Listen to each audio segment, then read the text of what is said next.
Hi, Heather. Welcome to What's Your Next podcast. Hi, thanks for having me. So happy to have you here. Tell us a little bit about yourself. I'm a debut author who is trying to keep it all together with a book coming out. Yeah, I am happy to be having my book out in the world. I'm obviously a writer, photographer, and sometimes a storm chaser. So happy to be here. I love this. So you were able to merge your passion for storm chasing. I'm assuming you loved the movie Twister, maybe the original I one. did. And then I am one of those millennials who saw it at a young age and was like, oh, that looks fun. And then tried to be a meteorologist, and I am not good at math or science. And so that hit a dead end pretty there quickly. we go. But yeah, here we are.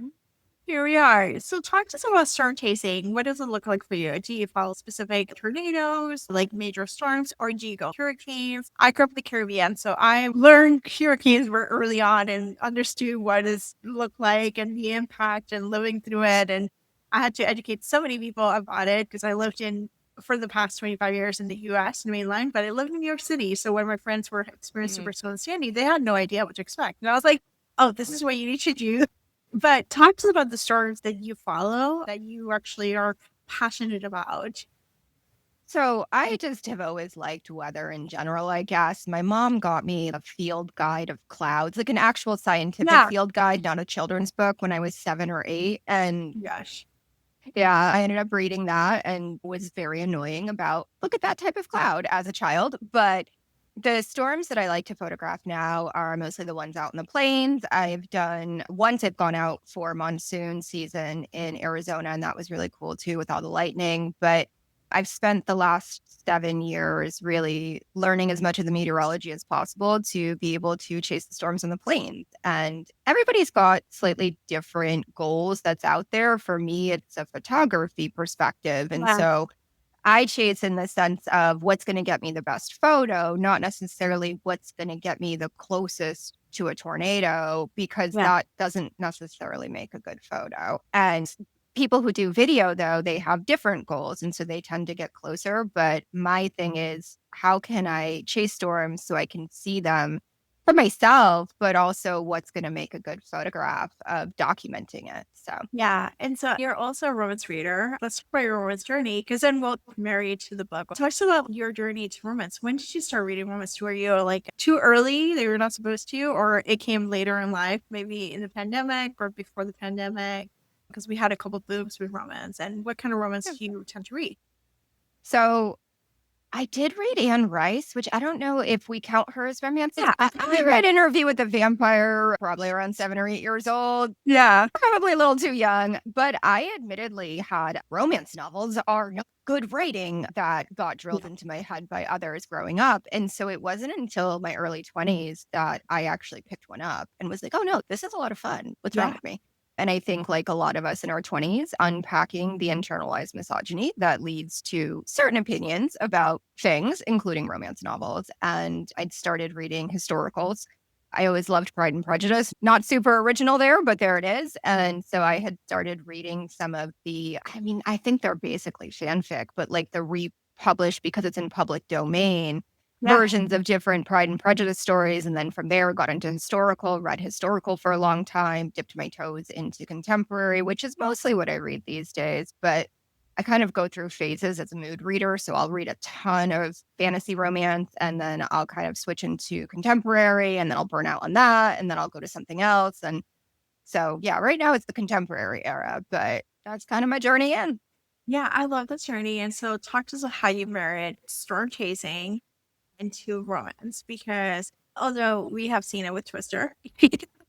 So obviously we had some early nuggets here, but talk to us about the journey of putting both interests and passions and in some ways monetize that hobby in in a way to share that to the world. Yeah, it started from a place of obviously publishing is very difficult to break into. It's very competitive. And as I thought about what would make me stand out, what do I know something about that most people maybe don't? And how could that make me unique? And Yeah. I was out chasing and thought to myself, this could make a fun romance because it's got the forced proximity of being in a car. I mean, you're in a car a lot when you're chasing and you're kind of out in the middle of nowhere. You don't have a ton of people with you. You're often long distances from towns with services. And so if something happens, what do you do? you have to rely on the other chasers that are out there. And so that was kind of the early seeds of it in 2019. And then I eventually ended up writing it. And when I approached it, it was hard for me to balance not being overly technical with making sure that the romance was there and that it felt authentic. And so it was just an iterative process. The first draft was probably much too technical because it's that problem of when you know too much, you kind of forget where the baseline is. And because it's something I care about so much, it's easy for me to overdo it. And so just relying on critique partners, my agent, my editor to say, hey, maybe we don't need this many details about this specific scientific thing. And then for the romance part of it, to me, it's how I approach romance in general as I write is to just really focus on the characters. And all of my books start from the characters. I'm not necessarily a plotter, which probably makes my editor nuts, but I start with character and what's their journey and where are they starting and where are they ending. And I like to create mirrors between my FMC and my MMC. So, what do they believe about each other that's not true? And what do they have that mirrors the other one that they're going to figure out as they go that, oh, maybe we do have some things in common. And so, with Wes and Sloane, it was the photography and the storms is the surface level commonality that they've got. But underneath that, they figure out that they've got this shared, not so great family dynamics that they're working through and how that shaped them as people and who they are today. Yeah, I love this. Let's talk about Chase Me If You Can, which is your debut. It's Wes and Sloane's story. They're stuck in a storm chasing in the same car because Wes' car breaks down and Sloane is actually, even though they don't like each other, she's like good at good sport and get him in the car. Talk to us about the elevator pitch. What can readers expect and why they should pick it up this week? Yeah, so it is two storm chasing photographers who are out there for the season. And there is this particular year a cover contest for a very prestigious nature magazine, the kind of magazine that for a landscape photographer could make your career. And the goal is to get the best storm shot and submit to the contest. And Wes and Sloane are out there and they know each other. They're in the same friend group. Well, like Sloane. Sloane doesn't like Wes. And Wes gets himself in trouble. His car is out of commission. And Sloane does not want to win on a technicality. So she says, all right, I'm not going to win because you were stuck in town. Let's go. My car, my rules, but let's go. And it goes from there. Yeah, I'd say for anybody who watched Twisters and was perhaps mad that there was not even a kiss at the end, it would be great for that. And then anybody who's into weather, forced proximity, black cat, golden retriever sort of dynamics, eldest daughters. Sloane is very eldest daughter coded. And I think it could appeal to a lot of people. It does. Hopefully. I think it does. It has a he falls first, which we love to see. Yes, we do. You know, just to win her over because he falls first. And I think that's the journey that we love and a single point of view. So even though we don't hear his point of view, we know that he's actually he falls first, which He is does. so nice. Everybody knows but Sloane. She is the Yeah. last to figure it out. She's just clueless. She's like, what do you mean? What's going on? So Yeah. She just wrapped up in her own stuff, trying to figure it out. life is hard. And Sloane's life is hard. So like it makes sense because it's just an added complication to have romance. Yeah. So awesome. Listeners, the book is Chase Me If You Can. Buy it. You can get an audiobook, ebook, or paperback available at your favorite bookstore. So Heather, let's talk about you, romance. You're in the contemporary phase. I love your recommendations. The first one I really want to talk about is Pray For Me by Ali Oleander. I think I read her Willing Prey, which is her debut, which was just as good. And I was like, I had this on my TBR, and I know you reread it. So talk to us about this because it's a little bit dark. It's just this unique sense. It's just a king chasing situation. So talk to us about the book and why listeners should pick it up. Pray For Me. I mean, it is dark, so I do want to put a look at the content warnings, make sure it's for you. But if it is, I think one of the things I really love about Allie's writing and how she particularly does dark romance is there is a thick thread of humor that's in all of it. And it is a darker humor, but that works for me. And then it has all the same really good, juicy tropes that we love in contemporary. He falls first. He is down bad. It is black cat, golden retriever. He is tall and tattooed and sexy and fun. And you've got haunted houses and you've got all this other stuff going on in addition to the kink exploration. And Allie really does, I think, do a fun thing with that, which is anytime she's doing kink exploration, it's got such a grounded emotional base to it. Yes, it's sexy and it's fun, but there are emotional ties to why they're exploring the particular things they're exploring. And there is a lot of character work happening in those scenes. And I just think she has a really great talent for it. And that makes those books so fun to read. Yeah, they are. I really love Willing Prey. I think her debut was just so good. I would do think about it the setup of someone's I'll pay you X amount of money for the summer to chase you and just split a fight and seeing the story that it uncovers as the story covers, it's so good.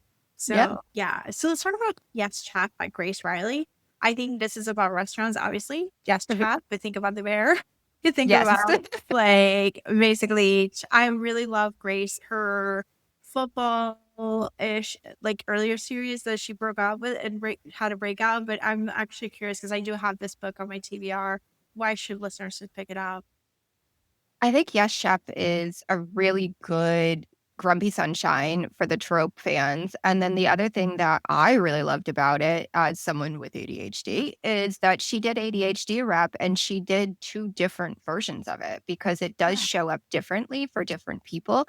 And it's not let me hit you over the head with it, but it shows up in subtle little ways that I found really relatable because it is something that if you've got it, it kind of pervades your daily life in ways you may not expect. And so I found that as a really interesting layer to put in with all the other fun stuff. I mean, again, I'm kind of showing what my preferences are here, but he's a tall, hot, tattooed chef. Chefs are messy. I love messy characters. I think they're so interesting. And then she's got an FMC who's an influencer. And I think there is this perception out there that influencers are shallow and don't think and all of that. And Grace is definitely playing with that, I think, in this book, where you've got this character who on the surface is very flighty, almost fitting into a dumb blonde stereotype. But underneath that is a woman who really cares and has these incredible talents that no one has given her space to explore. No one has given her the trust to actually show what she can do. And so you've got these two characters put together, and without spoiling anything, I think their dynamic and how they figure out how to both work together in a professional sense and work together in a romantic sense is really interesting. And I just love what she did with it. I love it. I am adding this to my TBR, but this one, it's about the Highlands. Highland Fling by Naina Kumar. You actually visited the Highlands in I September. So did. talk to us about it because obviously you want to get the feel. You're like, we're visiting. One of the great things about traveling is not just traveling the moment, it's also revisiting those memories or planning the memories and giving you joy. It can give you that extra. So talk to the Highland Fling and how has it reminded you of the Highlands in your travels? Yeah, so I've read Nina before. I love her books. But in Highland Fling, which is her upcoming release, that one is set in Scotland. And it is these two characters who, once again, forced proximity situation due to one event after the other. They end up traveling together through the Highlands up to Skye.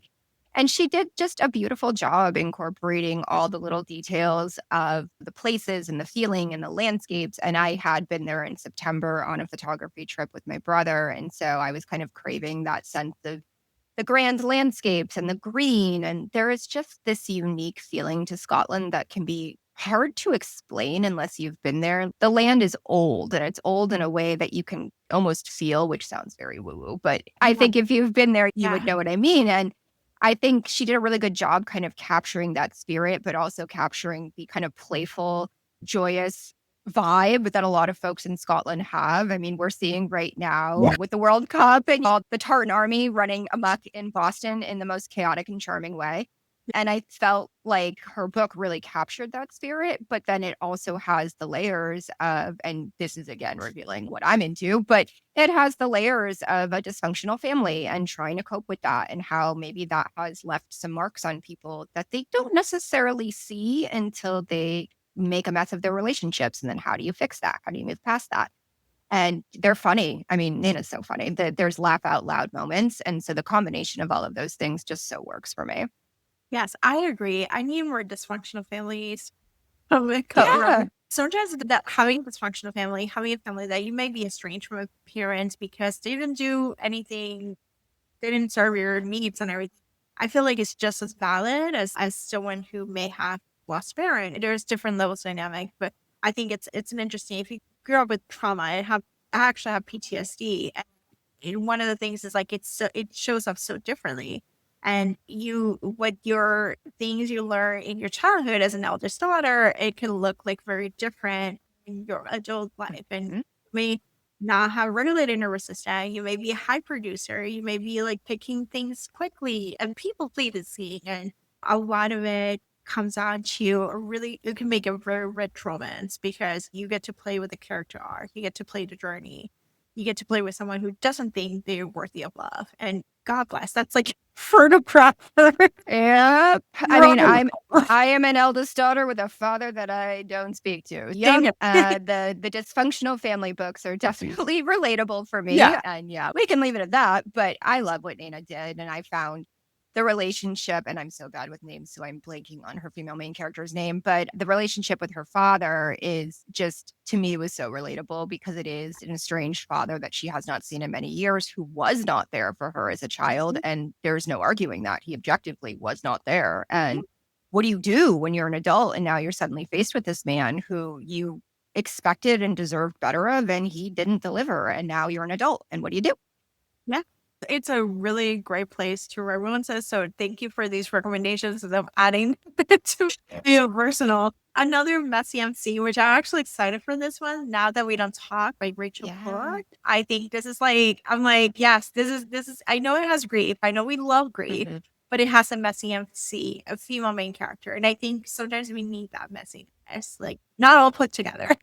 Yeah. No, I so agree. And it's funny because you'd mentioned the dead parents, and one of Nora's parents is dead. But I think Rachel did a really good job of exploring that trauma and how that really shapes who Nora is. And it shapes her relationship with Henry. And it shapes so much of her outlook on the world and why she is the way she is. And she is messy, but I love that for her. I wish that we were a little bit more receptive in romance to very messy FMCs. Some readers like them, some readers really don't. And that's fine. Everybody's allowed to like what they like. But I love a messy FMC who is making problems for herself, who is making bad choices, and who is just screwing up left and right on the page. And she still deserves and gets eventually, when she works for it and cleans up her mess a bit, she deserves a happily ever after too, because a lot of us, I think, are struggling through our own messiness. We're Yeah. not perfect people. We've all got stuff that messed us up in some way or another. At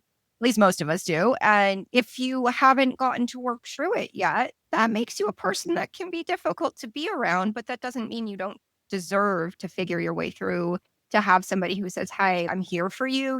You got to get this taken care of, but I'm here for you."